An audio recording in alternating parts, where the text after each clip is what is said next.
I'm Ron Patterson with Utah State University Extension in Carbon County. It's April and I've got my high tunnel set up and I'm ready to plant my tomatoes. The process of planting tomatoes is really pretty simple. There's not a whole lot to it, but some things you may want to think about as you get ready to plant your tomatoes. These are some I started about 6-7 weeks ago. But when you plant your tomatoes, you don't want the root ball to be just total roots. You want it to be about 50% root, 50% you can see the soil. You need to have enough root to hold the ball together, but you don't want it to be totally root bound. So that's one thing to consider when you're ready to plant your tomatoes. These are getting a little bit leggy, so I really need to get on to them. If I wait another week, it'll be too late. So I need to get on these tomatoes and get them planted. But the way you handle them, you push up from the bottom, loosen them up from the bottom so that you're not pulling on the stem. And when you hold on to the stem, hold on to them very gently. And then, after you've got that pulled up, you can hold on to the root ball. The leaves probably aren't quite tough enough to hold it now, but if you hold on to the root ball, it's a lot safer than if you're grabbing onto that stem. You pinch that stem off and you lose your plant. So just some things to consider. We've had a very, very dry winter this year. I had my high tunnel cover on last fall when we had the rains, and we didn't get any snow, so my ground is really dry. I need to make sure I water these plants in.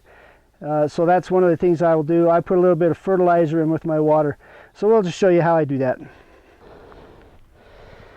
You may think, well, with a high tunnel, you got it all protected, right? You got that cover over the top of it, which would give you the frost protection you need, but in reality, the air movement through the high tunnel when it's cold, you get a fair amount of convection through the plastic itself. Depending on the type of plastic you use, you can have anywhere from, you can protect 2, maybe 4 degrees. If you get a really good type horticultural plastic, you may protect up to 6 degrees, but I don't ever trust that. So I like to provide a little more frost protection, especially here in the springtime and in a castle country where the weather can turn on you really quickly. So you just dig a hole. Thing about tomatoes is they will readily root along the stem, so you can dig your hole a little deeper. When you're planting cucumbers and peppers, you want them to be pretty close to the ground level. The plants that you'd like to do transplant, tomatoes, peppers, and cucumbers. Cucumbers are probably okay. You can plant them out and direct seed them during the summer. But you get a bit of a jump on the season if you plant your tomatoes inside, get them going, and then transplant them out into your garden.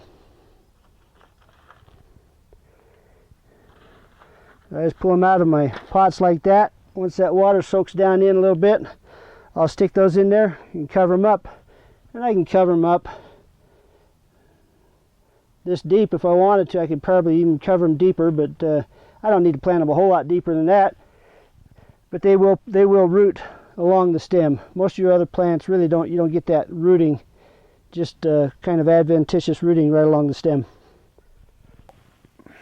I've got 151 tomatoes planted, which is probably more than most people need, but I sell a few, so that keeps me busy. And I'll cover it with this frost blanket with the milk jugs under there.